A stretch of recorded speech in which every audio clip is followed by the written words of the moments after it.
Momento de pausa del teatro para adentrarnos en el cine, en el audiovisual. Juan Carlos, ¿qué tal? Ya, yo estaba pensando que bien poder hablar de cine en el cine. Que esto ya se ¿verdad? había desvirtuado Es que ya, completamente. Sí, bueno, este año sí, el título de la sección se ha quedado más ambiguo, así que hablan de todo. Hay claqueta en todas partes. Hay claqueta no pasa en todas nada. partes, efectivamente. Pues hoy vamos a hablar del gran estreno en el cine de la temporada, Nomadland, que parte como favorita de cara a la noche de los Oscars, estando nominada a 6 premios de la Academia: película, dirección, guión, actriz, montaje y fotografía. Su dirección corre a cargo de Chloe Zhao, una cineasta china afincada en Estados Unidos, saltando a la fama en 2017 al ganar la quincena de realizadores en Cannes, con su segundo largometraje, The Rider. Su nuevo proyecto adapta la novela homónima de Jessica Browder, Nomadland, sobreviviendo en la América del siglo XXI, destacando por llevar un estilo indie y pseudo-documental. Estamos ante la historia de una mujer que, tras perderlo todo, se embarca en un viaje en caravana hasta el oeste de Estados Unidos.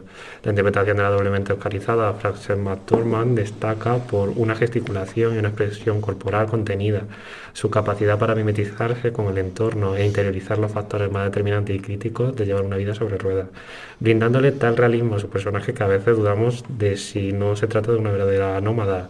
De hecho, parte del elenco son nómadas reales que aportan una mayor credibilidad al relato. La dirección de Zhao alterna los espacios interiores y exteriores, enhebrando la sensación de libertad y hostilidad de los paisajes, con la intimidad y seguridad de la caravana, dándole a toda la película un tono intimista y reflexivo. También cabe destacar el uso del humor gráfico o de chistes visuales mediante la edición, aprovechando para hablar sobre valores o clichés comúnmente aceptados, como el compromiso o la alimentación primitiva del ser humano.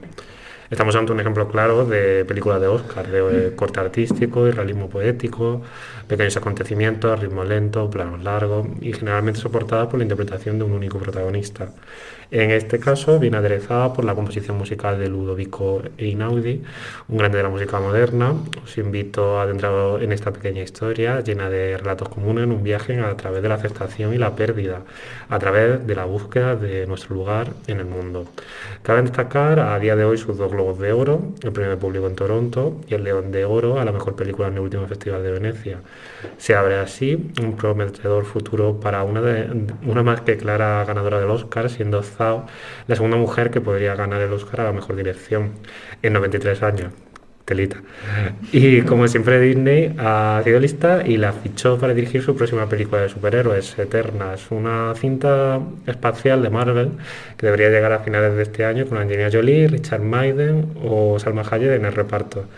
Muy loco, la verdad, eso también. De momento podéis disfrutar Nomadland en los cines y a partir del 30 de abril estará disponible en Disney Plus, ojo, sin coste adicional. ¿Os animáis a...? Disney Plus. Disney Plus. ¿Os animáis a ser nómadas o no? Yo a Frances McDormand... ¿Me lo puedes repetir el nombre? Frances McDormand. Bueno, yo a ella lo que quiera también. O sea, como Andrés Lima. Todos los cafés que quiera. A mí la película me ha recordado hacia Ruta Salvaje, pero son muy diferentes. Pero a mí yo me acuerdo de esa sensación de salir del cine y decir, quiero ser nómada. Pues la referencia ya no es mala, ¿eh? No, lo que pasa es que al final hablan de cosas muy diferentes, ¿no?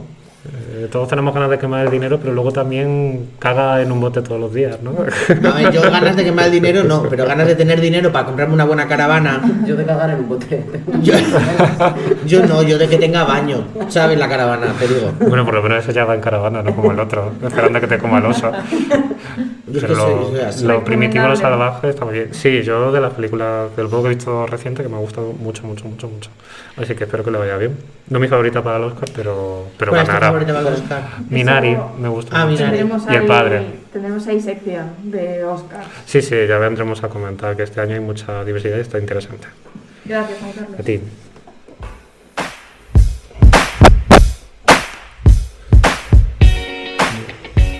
Entramos en el terreno de los microrelatos que hoy los empieza Eva. Todo tuyo. Bueno, este se llama Cambio de rasante, firmado por La Marca Amarilla. Cuando nos avisaron de la muerte del tío Joaquín, papá, muy afectado, tomó 3 copas antes de coger el coche. Hicimos el trayecto en un vuelo, ni nos enteramos. Por eso sorprendió que nadie nos saludara cuando llegamos al velatorio. Solo el tío Joaquín dijo, ¿qué hacéis aquí tan pronto? Paula. El mío se llama Delicatessen y es de Nuria Rozas Álvarez. Lo sé, soy un nostálgico, le susurró al príncipe a la princesa mientras le guiñaba un ojo. Entretanto, ella miraba con angustia los comensales de ambos lados de la mesa y pedía al cielo que nadie hubiera visto a su marido atrapar a la fastidiosa mosquita con su lengua veloz. Javi. El mío se llama Viajes interplanetarios de Paola Tena.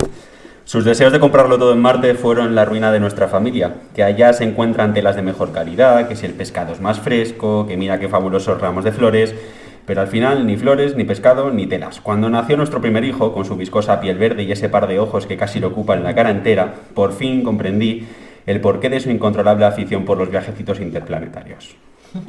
Va. Tamara.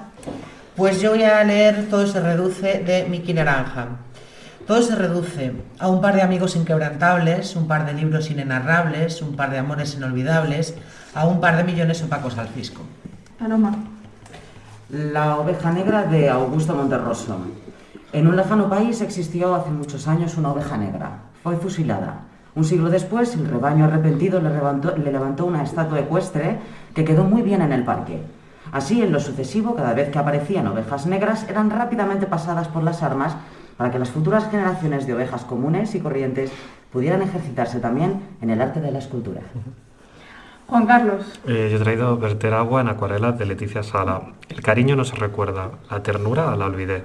Con el tiempo tampoco se recuerda las caricias, ni el sexo, ni las bromas. Tal vez se recuerden las mejores bromas o imágenes borrosas del escenario que rodea el sexo. El cariño y el humor tienen vida solo en el presente. El tiempo aniquila rastro, vierte agua en acuarela, pero el amor no tiene por qué irse si siempre estuvo ahí. Juan Carlos. Paz. Romántico al día de hoy. Mi microrelato es de Alba Coduti. Y un día cualquiera amanecieron y todas las noches quedaron atrás. Venga, es momento de votar. Yo me quedo con el de Eva. Yo voto a Paloma. Yo Eva también. Eva.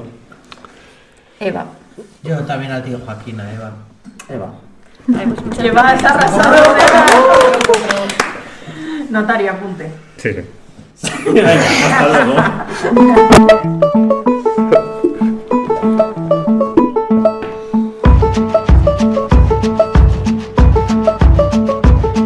Continúa la literatura en Dime que lees con Paula Ramos. ¿Qué tal, Paula?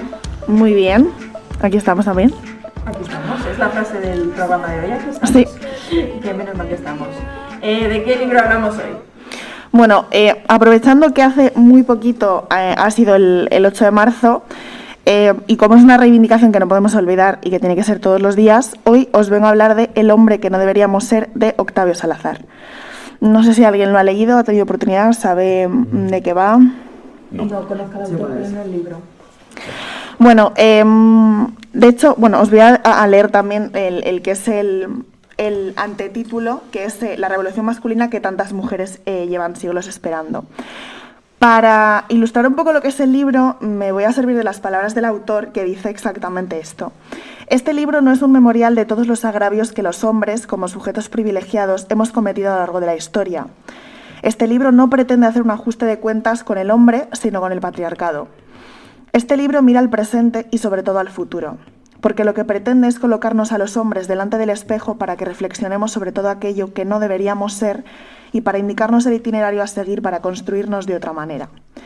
Unos nuevos hombres que hagamos posible al fin una sociedad en la que nosotros dejemos de ser los poderosos y ellas las subordinadas.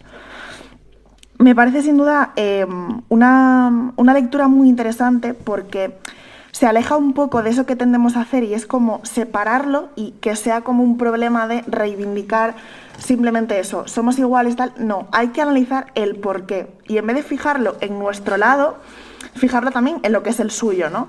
Y no tanto todo lo que nos falta, sino a lo mejor lo que tienen de más ellos o esa situación que a veces fijamos siempre en el lado contrario. Un apunte que me parece muy interesante y que dice el autor en las páginas de este libro es que todos los hombres tendrían que ser abuelos antes de ser padres. Porque cuando cruzamos esa barrera nos permitimos, bueno, en ese caso ellos, ¿no? Sí que es verdad que vemos como que se permiten sentir de otra manera. Es más común ver a un abuelo llorar por su nieto que a lo mejor a un padre con su hijo. O sea, que es algo malo generalizar. Pero bueno, hace un apunte un poco de eso, ¿no? De cómo ciertas barreras o ciertos límites sí que se trascienden después y antes no. Y eso tiene una explicación. Entonces, camina un poco por todas esas situaciones y por la realidad que condiciona que esto sea como es. Entonces, si os parece, os voy a leer el principio del primer capítulo, que es como el introductorio, que se llama El hombre ante el espejo. Estoy seguro de que tú, lector o lectora, si has tenido la suerte de que tu padre se convierta en abuelo, habrás podido vivir una experiencia similar a la mía. Cuando nació mi hijo, pude comprobar cómo mi padre, que hasta entonces había respondido fielmente al modelo hegemónico del sujeto proveedor y detentador del orden y la autoridad familiar, empezó a dejarse llevar, como nunca antes, por las emociones. Dejó de esconderse tras las múltiples máscaras con las que durante toda su vida había forjado su identidad masculina y se mostró como un ser incluso, frágil, igual de necesitado del cariño que él daba a un nieto con el que ya no tenía la responsabilidad de darle ejemplo. Fue entonces cuando comprendí en toda su dimensión la frase que hace años escuché en una película japonesa, cuyo título ahora no recuerdo. En ella se decía que este mundo sería mucho mejor si los hombres, antes de ser padres, fuéramos abuelos. El enorme calado, no solo ético, sino incluso poético, que encierra esa frase, no llama la atención sobre la que es una de las revoluciones pendientes en pleno siglo XXI, la que deberíamos protagonizar los hombres, pero no, como ha sido habitual a lo largo de la historia, en cuanto a eres conquistadores, sino en cuanto a sujetos necesitados de revisar nuestra manera de hacernos, y con ella las estructuras de un mundo que sigue organizándose a partir de unas relaciones asimétricas entre mujeres y hombres.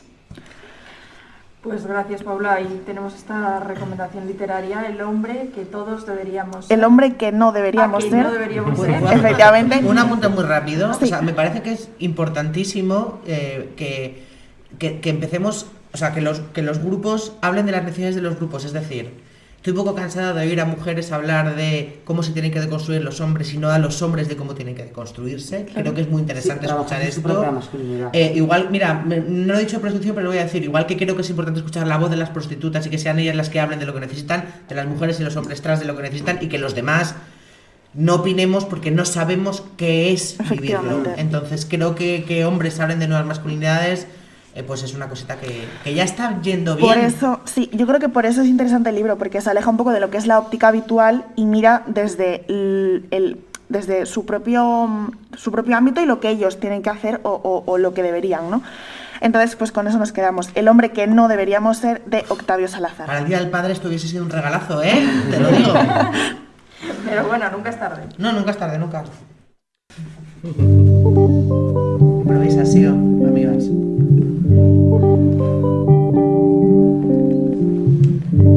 Y vuelve nuestra sección de poesía y hoy, por petición popular, parece ser con Sor Juana Inés de la Cruz. Pues ¿Cómo sí. ha sido esto?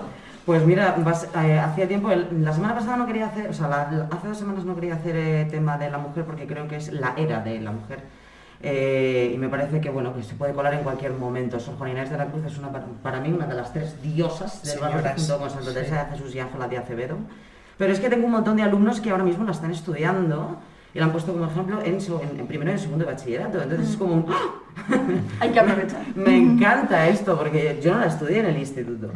Entonces, bueno, quisiera hablar más a lo largo de esta temporada de Sor Juana porque hay que decir un huevo sobre ella. Y esta primera parte, esta primera sección la vamos a llamar Sor Juana. Bueno, ¿cómo hemos llamado esta sección? ¿Cómo la llamaba? Porque Sor Juana Inés de la Cruz, primera parte, la niña prodigio. Sí, porque luego vendrá el retorno y luego la venganza de Sor Juana Inés. Esto es como es que esto es un culebrón, es el Juego de Tronos de Sor Juana Inés. Ay, ojalá.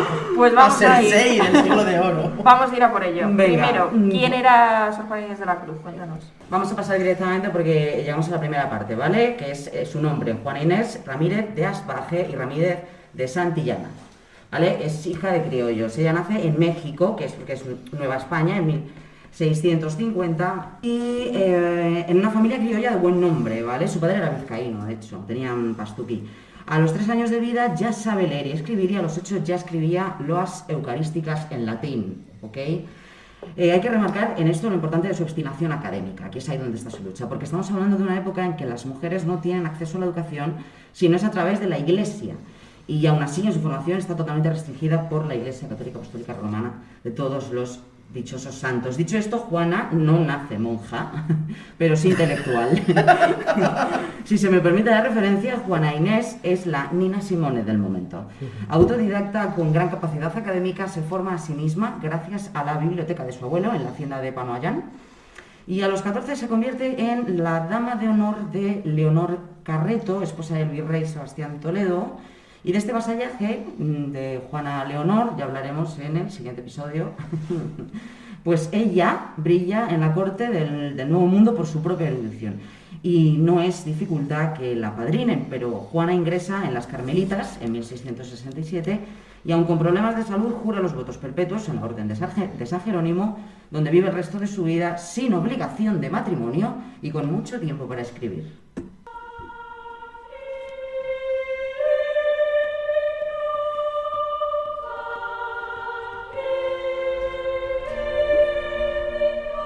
Ya iremos hablando de su firme estilo, sea cual sea la estrofa o métrica que use, la reivindicación al derecho de educación, de erudición y de equidad ante lo universal, frente al poder económico del conocimiento y la malversación del arte como propaganda, ya en estos tiempos, ya ves.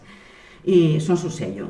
Trabaja muchísimo las estructuras italianas, pero para desahogarse, harta de la pedantería, lanza, como también lo haría el Fénix de los Ingenios, aguijones sinceros, peligrosos, casi heréticos, en métricas populares y villanas. Un ejemplo es la redondilla, una estrofa, cuarteta en arte menor, con rima normalmente ABBA, que garantiza un ritmo que encabalga bien con el romance y se aleja del culteranismo y de las características lingüísticas enrevesadas que no están pensadas para el labrador, los villanos, los yunteros o las criadas. Y de este modo, Juana insiste con lenguaje sencillo y aguijón justiciero en la hipocresía del hombre y el eterno victimismo del que por nacer con miembro viril nace Narciso.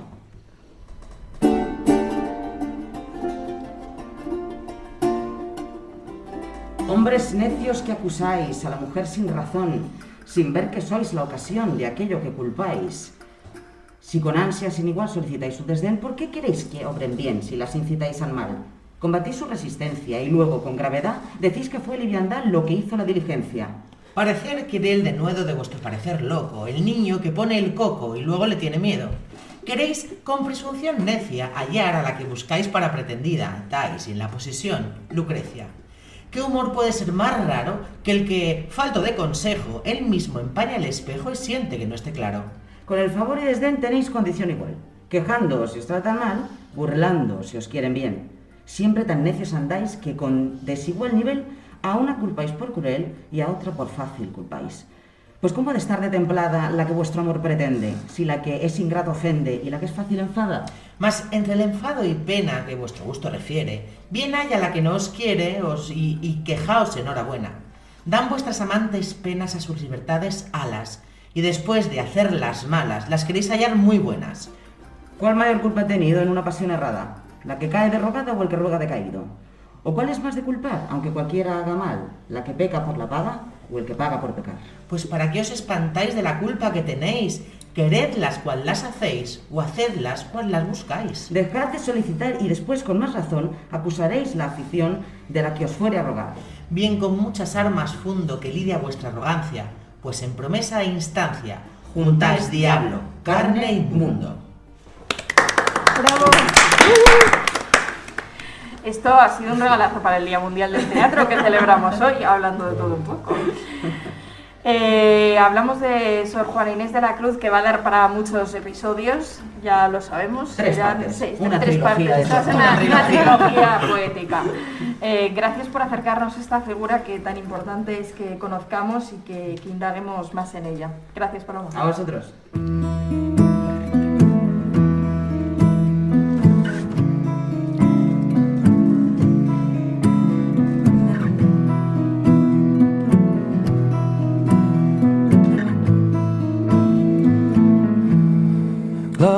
Pues Nikola Tesla era un hombre muy alto para su época, enjuto y erguido, de mirada hipnótica, que siempre hacía gala de una elegancia impoluta. Su voz aguda, de acento serbio, a la par que sus conocimientos científicos, llamaban la atención en las fiestas neoyorquinas, donde vivió la mayor parte de su vida. Tesla nació en 1856 y murió en 1943, a un paso de la Segunda Guerra Mundial. Pasó a la historia de la ciencia por sus avances en el campo de la electricidad y el magnetismo, que le condujeron a inventos hoy ubicuos como la corriente alterna, el motor de inducción o, precisamente, la radio. En realidad, una invención bastante colectiva. Pero Tesla en sí mismo también fue una persona magnética y eléctrica que de un tiempo a esta parte ha sido rescatada de la mano de libros, películas, videojuegos y todo tipo de productos culturales hasta conferirle el aura de un icono algo pop, la Teslamanía.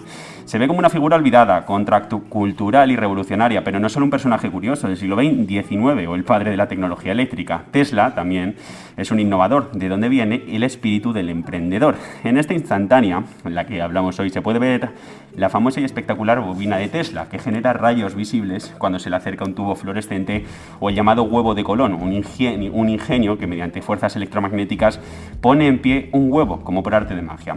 Estas demostraciones científicas tenían gran aceptación en un tiempo en el que se vivían con fascinación los espectáculos de magos, los espiritistas y los ilusionistas. Las fotografías de Tesla, con su enigmática figura rodeada de rayos y centellas, muchas veces se asemejan a uno de ellos más que al de un investigador, que era lo que era.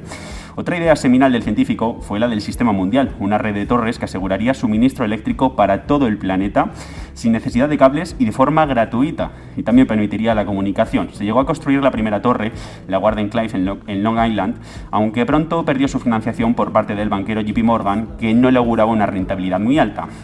Hay quien ve en este sistema un antepasado de lo que hoy tenemos en Internet. El caso de Nikola Tesla es un caso muy raro en el que un científico logra inspirar a creadores artísticos, pero es una aberración diferenciar entre ciencia y cultura muchas veces. Todo lo que forma parte del progreso humano, podemos decir, es cultura. Y no, nada tiene que ver este científico loco con el excéntrico magnate y ahora tecnorrey de Tesla, la automovilística, Elon Musk.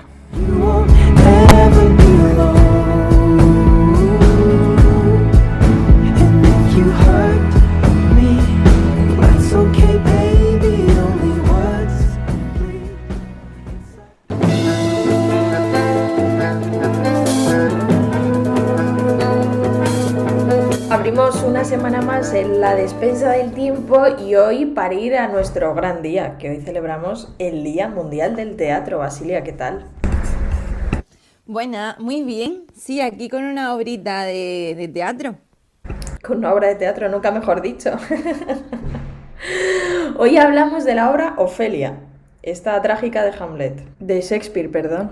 Y el cuadro es de John Everett Millais y es una de las primeras, yo creo que es la primera representación que pinta Ofelia de la forma en la que la vamos a ver hoy. Pues vamos a analizar poco a poco, como solemos hacer, y vamos a empezar por saber quién era él y qué fue de su trayectoria. Pues nos encontramos en 1829, nace en Inglaterra John Everett Millais y fue un pintor que desde chiquitito fue un prodigio. Además tenía un talento súper especial, empezó a pintar con 4 años y aunque la familia era originaria de la isla de Jersey, cuando el niño tenía 7 años decidieron irse a Londres para que pudiera formarse como pintor.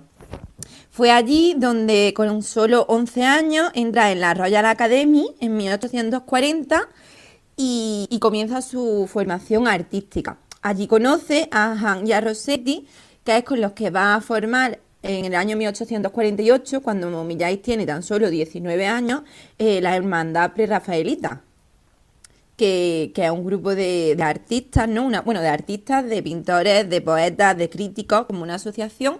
Ellos son los que la fundan y realmente, como hemos visto muchísimas veces, ¿por qué hacen esto? Pues porque se quieren posicionar en contra del academicismo establecido, que pintan cosas muy bonitas, pero que para ellos están vacías de significado, y el nombre que viene de Rafael, ¿no? La pintura de antes de la época. Y antes de meternos un poquito en el cuadro, quería deciros las características más destacadas de los prerrafaelitas, que es, como vemos en la obra, un detallismo súper minucioso, al más mínimo detalle irrealista, ¿vale? Porque todo lo que vamos a ver está pintado de la realidad y con un color fuerte, vibrante y muy luminoso. Que la pregunta, ¿y qué opinaban los críticos de la época? Pues los críticos en contra, -1. Para variar, ¿no? Más, claro, que para variar, En contra, el único que lo apoyaba era John Ruskin, que era un amigo suyo que también formaba parte del grupo, pero los demás, nanay. Pero ¿qué pasa? Que como no importa lo que digan los críticos, que lo que importa es lo que digan los coleccionistas, que son los que van a comprar la obra y por los que viven los artistas, pues la realidad era muy diferente. A los coleccionistas les encantó el tipo de pintura que hacía este grupo. Que es muy curioso como efectivamente va pasando época tras época, década tras década, y aún así, con el paso del tiempo se ve que los coleccionistas no se equivocaban y probablemente los críticos, pues sí. Hablamos de este autor que decías que era parte de los prerrafaelistas y ahora vamos a indagar en su obra, en Ofelia. En los cuadros de este grupo se pintaban muchas escenas medievales, religiosas, y destacan las mujeres y la belleza de las mujeres. Y dentro de esta belleza encontramos a una de las modelos, que es la que vemos en el cuadro, que luego vamos a hablar de ella, que se llama Elizabeth Sidal. Entonces, esta obra es Ofelia. La incluimos dentro de la etapa porque él luego cambia también de estilo, se vuelve un poquito, empieza a pintar un poquito más sobre tema social y demás, y se aleja un poquito del prerrafaelismo, pero Ofelia se incluye dentro de esta etapa. Nos muestra, aquí venimos con el tema del teatro, ¿no? En esta obra, el contexto es pues la obra de Hamlet, que fue publicada a principios del siglo XVII, y la escena en la que Millais se basa para pintar su obra es justamente la que viene después del acto cuarto, escena séptima, donde la reina Gertrudis nos relata la muerte de Ofelia, que es la amada de Hamlet. Y ella lo describe como que estando en el bosque recogiendo flores, Ofelia se sube a un árbol para alcanzar una flor, esta rama cede y ella cae al río, cae al agua. Y justamente el momento en el que Millais representa lo sucedido es el momento de después de que ella ya está en el agua, que se está ahogando, aunque realmente no sabemos si ya está muerta o no está muerta, o está en el último suspiro, porque además la vemos con la boca entreabierta, los ojos abiertos, las manos muy sueltas hacia arriba, ¿no? Que además se le ve como todas las flores que tienen una simbología que ahora vamos a ver. Estaban en el ramillete que ella tenía en la mano que estaba recogiendo y caen y van con el agua, ¿no? Y este es el momento que nosotros vemos en la obra. Esta obra que relatabas ahora mismo y decías al principio, en realidad de quien habla es de una modelo de la que sabemos más. Sí, ella ahora, bueno, primero decirte que todas las pinturas, que se conoce el sitio exacto donde se pintó el cuadro por unas cartas que Millais escribió a un amigo y está en el río Homsemil, que el cuadro está pintado al natural, que todas las plantas están pintadas al natural y que se basa en la descripción que Shakespeare hizo de las plantas, de las flores que había en el sitio. Entonces, antes de meterme con la modelo, os voy a decir un poquito eso, pues que todo está observado del natural, que fue fiel a la descripción y a la vegetación, o sea, a la descripción de las flores y de la vegetación, donde veremos gran detallismo, súper minucioso a la hora de realizarlo. Y ahora os voy a decir un poquito de la simbología. Como hemos dicho antes, el prerrafaelismo era, pues eso, me repito, pero para que nos quedemos con los datos, muy detallosos, muy minuciosos, muy vibrantes en el color y muy importante la simbología. Y entonces, si nosotros observamos a Ofelia, ella tiene un collar de violetas, que es símbolo de desgracia, de muerte temprana y de castidad. Luego, en el agua, las flores que van cayendo, que se han desprendido de su mano, encontramos pensamientos que simbolizan el amor vano. El sauce del árbol, el amor desamparado, la ortiga, pena y dolor, las margaritas, la inocencia, y luego además de las flores que dice Shakespeare, pues Millais añade otras flores como la amapola, que luego vamos a ver que tienen también relación con la modelo, que representa la muerte y el adormidamiento, los lirios, que representan la virginidad, y aparecen coronas imperiales, narcisos, adonis, muchísimas plantas, toda su simbología relacionada con el sentimiento de Ofelia. También vemos en la parte izquierda superior un pequeño petirrojo que asoma entre las ramas, grandes detalles de las plantas. O sea, miremos donde miremos, en la obra está plagada de detalles al milímetro de las plantas tal y como son. Entonces, por un lado, pintó al natural en este sitio y por otro lado, pintó a la modelo en su casa. Y aquí es donde vamos a centrarnos en esta parte de la vida de la modelo y del cómo pintaron este cuadro. Ahora sí vamos a saber más de esta modelo, que es quien protagoniza absolutamente este cuadro. Además de protagonizar este cuadro, protagoniza casi todos los cuadros de los pintores prerrafaelitas porque se vuelve en la musa por excelencia de su pintura. Elizabeth Sidal, como se llama, era conocida como Lizzie Sidal y también nació en 1829. Ella era una joven de 18 años que trabajaba como modista en una sombrerería y era pues de una belleza asombrosa, pelirroja, de piel clarita, con las facciones muy marcadas de gran belleza. Y claro, los artistas quedaron enamorados con su belleza porque realmente para sus pinturas y para lo que ellos querían representar, inspirados en la Edad Media y con el detallismo y demás, pues les venía súper bien. Entonces empezó a trabajar como modelo, pero además siguió trabajando a media jornada en la sombrerería. Y esto también destaca por el que era poco común que tuvieran una mujer dos trabajos así. En este cuadro, como hemos dicho, la primera parte la pinta en el campo, en la naturaleza, ¿no? Y la segunda parte, Elizabeth posó dentro de una bañera prácticamente todos los días durante un invierno, muchísimas horas, y cuentan que Millay le ponía velas debajo de la bañera para que el agua no se enfriara, ¿no? Para que se tuviera caliente, y que un día se apagaron las velas, él inmenso en su pintura no se dio cuenta, ella o no se dio cuenta o no quiso molestarle a él pintando y se enfrió. Se apagaron las velas, se enfría el agua, la muchacha pobretica en el agua congelada y se puso mala. Se puso mala, que entre resfriado y neumonía, los datos ya sabemos que después de tantos años pues no lo tenemos muy claro. Y el padre de ella se enfadó muchísimo con Millay y le dijo que le pagara el médico y que fatal, vamos, se enfadó un montón. En este cuadro eso, pues él pintaba de la bañera para ver las telas, cómo se reaccionaba la tela con el agua, para ver el movimiento, el peso y me parece la verdad que súper interesante. Y aparte, lo que decimos siempre, ¿no? El pintar del natural. Hoy lo mismo, pues te hacen una foto y te pintarían así. Pero el pasarse tantas horas mirándote, estudiando el movimiento, la luz, cómo cambia la tela.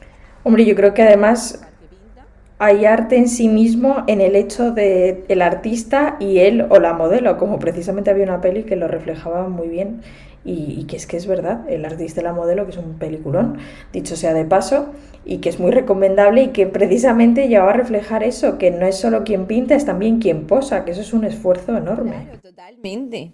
O sea, las horas que Elizabeth pasó en la bañera sin moverse, meditando para que todo, porque claro, si te mueves, se mueve, no sé, que me lo imagino y tuvo que ser tienes que tener una capacidad mental también bastante grande.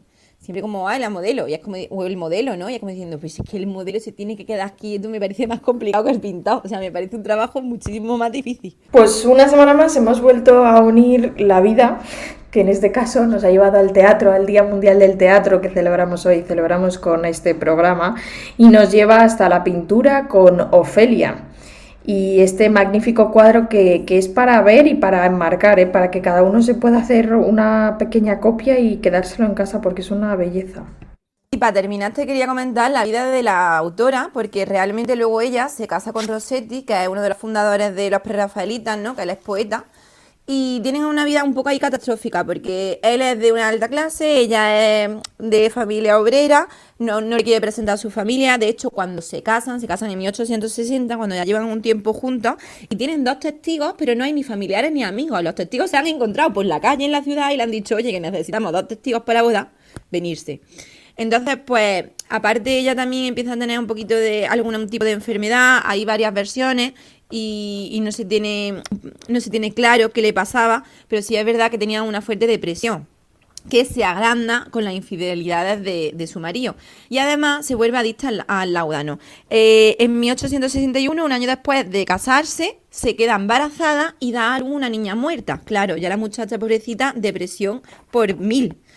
Y al siguiente año se vuelve a quedar embarazada, pero se ve que ya la muchacha no puede más con su vida. Cuando está embarazada de 3 meses muere por sobredosis de láudano, se dice que fue por suicidio, pero en el momento no se pudo decir que era por suicidio. De hecho, lo que hoy día se cree es que se suicidó, que dejó una nota y que Rossetti destruyó la nota y dijo que no fue suicidio porque como estaba prohibido no hubiera podido tener un enterramiento y además hubieran recaído como consecuencia sobre la familia. Y de hecho, cuando él se la encontró en la cama, llamó a un médico, el médico dijo que no podía hacer nada y él desesperado llamó a 3 médicos más y los 4 médicos le dijeron que no, que ya estaba fallecida, que no había manera de rescatarla. Y cuando la enterró su diario de Rossetti con sus poesías inéditas en la tumba de ella. Y a los años él empezó a quedarse ciego y estaba como obsesionado con recuperar el cuaderno y consiguió en 1869 que pudieran exhumar el cuerpo de su mujer y recuperarla. Él no se atrevió a verla, lo cogió su editor, que además le dijo que ella estaba igual, que le había crecido muchísimo el pelo y que todo el ataúd, lo típico de cuento, ¿no? El ataúd lleno del pelo pelirrojo que había seguido creciendo y demás, y recuperaron las novelas que estaban prácticamente muchas comidas por los gusanos y pudo publicarlas junto, las que se pudieron rescatar, junto a otras nuevas. Es curiosísima la historia que entraña todo este cuadro, que va mucho más allá de la pintura en sí misma para contarnos mucho más. La verdad es que sí, yo en el tema de los artistas, primero si os fijáis, los que han llegado a ser grandes artistas han empezado a pintar desde pequeños. Bueno, la mayoría, no todos. Pero es verdad que podéis acceder a la Royal Academy, por ejemplo, con 11 años, que con 4 años pinta y te digan tus padres, mira, pues pinta muy bien, vamos a seguir, que es algo que hoy en día como creo que se está perdiendo un poco. Y sin el creo. No, al revés, de hecho, dicen, ¿qué haces? No pintes. Claro, no pinta, uno te dedica desde chico. Si hay alguien, esto como, no sé, la inteligencia múltiple, si hay alguien que tiene un talento en algo, hay que intensificarlo, hay que sacarlo, no vamos a ser todo el mundo iguales, ¿no? Y en la historia se ve como que los que llegan a hacer grandes cosas tienen un recorrido amplio y bastante interesante. Y luego aparte que la pintura no solo pinta, que es la vida que hay detrás. Ya vemos del pintor, vemos de la modelo, del modelo, de quien sea. O sea, de todo el mundo tiene una relación con todo. El arte está en todas partes, lo decimos siempre. El arte está en todas partes y por supuesto también en el teatro. Claro está que hoy hemos celebrado este Día Mundial del Teatro a través del arte y con este precioso cuadro que es Ofelia. Basilia, como siempre, muchísimas gracias. Hasta la semana que viene. Españoles, Franco ha muerto.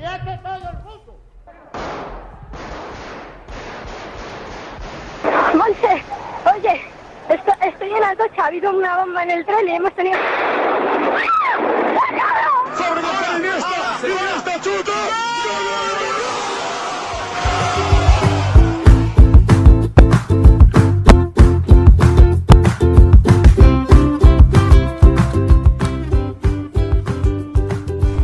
Abrimos un nuevo capítulo de la historia y como cada 2 semanas vamos a conocer más de estas historietas de la historia. Javi. Historietas de la historia que con esto de la pandemia el otro día, pensando de qué hacer esta sección, pues me preguntaba cómo se saludaban nuestros antepasados. ¿Se besaban, se estrechaban las manos, con los codos, se miraban? ¿Qué hacían?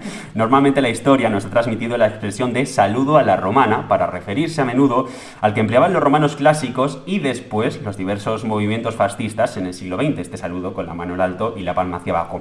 Sin embargo, no fue inventado por los romanos, sino más bien por los íberos. Los romanos se apropiaron de muchas cosas y las adaptaron cultural y militarmente de los pueblos que invadían, como por ejemplo los rituales y los actos religiosos griegos, o la falcata, en el caso íbero, una espada fuerte y concisa en la batalla, en la que los romanos supieron transformar en gladius, entre otras muchas cosas. En el caso que nos ocupa hoy, en cuanto al saludo romano, los autores discrepan y no hay una univocidad historiográfica. La versión tradicional nos cuenta que el saludo fascista fue apropiado por Mussolini y después por Hitler y después por Franco, y así como los diversos movimientos fascistas que hubo a lo largo de todo el planeta. Fue un saludo escogido adrede para continuar con un pasado glorioso, el romano. Según esto, el saludo se hacían por los legionarios y centuriones para mostrar su mano desarmada, el brazo extendido hacia arriba con la palma de la mano abierta mirando hacia abajo. Otros autores afirman que el saludo que se hacía al César era este para mostrarle obediencia y fidelidad, mientras que otros afirman que se representaba una manera de rendir culto hacia los muertos con los caídos en la batalla y los ancestros. Por otro lado, hay una versión histórica y arqueológica que desmiente esto de los romanos y que usasen este saludo. Según la teoría, se afirma que estos realizaban dicho saludo debido a la escasez que presenta la cultura material, es decir, las fuentes primarias que solo se han encontrado en evidencia, y esto se observa en la columna de Trajano, aunque bien puede representar cualquier otra cosa. En tal caso, se ha considerado como una versión única donde aparece un saludo romano, entre comillas. Sin embargo, gracias a este hallazgo como testigo visual, ha permanecido en numerosas películas visibles, aparte o influenciadas de los cuadros del siglo XVII y XVIII, donde ya los romanos aparecen así, con el brazo en alto. Al analizar en profundidad muchas veces, que es lo que estuve leyendo, la cultura latina e íbera, en cuanto a la tipología del saludo y ante la escasez de los documentos que lo probasen, muchos expertos confluyen en una teoría autóctona y propia de dicho saludo que no sería otra cosa que una señal identitaria no romana, sino íbera. En este sentido, esta teoría cobra fuerza y se mantiene a día de hoy como la más aceptada según la argumentación y el análisis cultural que se ha ido haciendo. Los íberos fueron el primer pueblo de Europa en utilizar un saludo como seña identitaria, es decir, fueron los primeros en poseer una tipología del saludo. Según la teoría, los romanos, al entablar contacto con los habitantes de la península ibérica, adoptaron el saludo íbero como muestra grupal entre ellos y para con los íberos. Serviría en un primer momento como una especie de comunicación porque no todos hablaban la misma lengua, después como una señal de identidad, adaptándolo y adoptándolo a su cultura, y según anterior se puede deducir entonces que los íberos tendrían ya la plena romanización de un alto grado de evolución a una escala social, es decir, socialmente se encontrarían bastante desarrollados como pueblo, tanto cultural como identitariamente, que estaban haciéndose los romanos. Si bien la documentación romana sigue escaseando, hay que decir, las representaciones son las referencias al saludo como si fuera propio, en lo referente a la cultura íbera sí que es verdad que se han encontrado más representaciones en santuarios donde ellos mismos se autorrepresentaban como una especie de pintura rupestre con bastante frecuencia, saludando a sus dioses de una manera erguida y efectuando un saludo étnico-cultural que les diferenciaba de los demás. Es decir, que para el pueblo íbero el saludo era sagrado. Habría también que mirar a sí mismo si el saludo íbero es autóctono o por el contrario proviene de otros colonizadores como los fenicios o los griegos que estuvieron antes que ellos. Aunque la historiografía sigue sin ponerse de acuerdo en las teorías sobre el saludo, cada vez toma más fuerza la versión puramente íbera de este mismo debido a las evidencias históricas y materiales halladas como las fuentes primarias. Una vez más se observa muchas veces la manipulación de la historia y la falta de información en las investigaciones para defender lo que fue meramente autóctono de la península ibérica y que ha sido tergiversado a lo largo de la historia y ha pasado a ser el saludo llamado el saludo romano o a la romana, cuando se ha visto que la carencia de evidencias argumentativas pone una revisión histórica, historiográfica, para tratar dicho tema encaminándolo, pues bueno, hacia un saludo cultural propio, no de los romanos, como decíamos, sino de los íberos. Hasta ahora que nos saludamos con el codo. Claro, pues por eso me surge a mí la idea. Me encanta el tema de los saludos porque yo creo que esta situación ha hecho que tengamos que podamos evitar saludar a gente que normalmente con lo de los besos es muy invasivo, ¿eh? Es verdad. Pero oye, yo creo que, bueno, yo soy de un pueblo de La Rioja y a mí allí que te saluden y el saludo sea ya está, ya me parece que cada pueblito y zona tenga su forma de saludar, me gusta. Y hay gente muy pegajosa, porque hay gente que no sabe dar besos, que te mete los labios ahí en plan que es como... Pero chico, los que te lo dan, los que saben dar besos. sí, pero mal. Yo prefiero el, ¿sabes? Así. Yo prefiero no me toque. Bueno, ¿qué? Totalmente. Sí, Por sí. eso digo que en verdad eso es como huye de esa gente. Ahora podemos Sí, bajar pero la sí que es verdad mitad. que es una señal, como decías tú, Tamara, cultural. Sí, no en sí. todos los sitios se saluda de la misma manera. Sí, dependiendo A de mí me donde da seas, curiosidad de es aquí a un tiempo cómo nos saludaremos, si Pues a mí recuperaremos... yo siempre he sido muy de de abrazos, mucho más de abrazos que de besos. De hecho, pues es igual de invasivo. no es lo mismo. Fíjate, Hombre, sí, estás muy yo cerca, al no, final el es día lo que das un mismo. abrazo, o sea, que decir, si das un abrazo, das un abrazo. Los dos besos me parecen tan sumamente comprometidos e innecesarios que ahora me parecen... Sí, no sé. Ahora, transmisores de virus. pero yo cuando estuve en Argentina me di cuenta que se abrazaba mucho más que los dos besos. Los dos besos son entre políticamente correctos e dan tres invasivos. besos. El día que das un abrazo, y si no, pues te doy la mano o te hago y fuera. Ya está.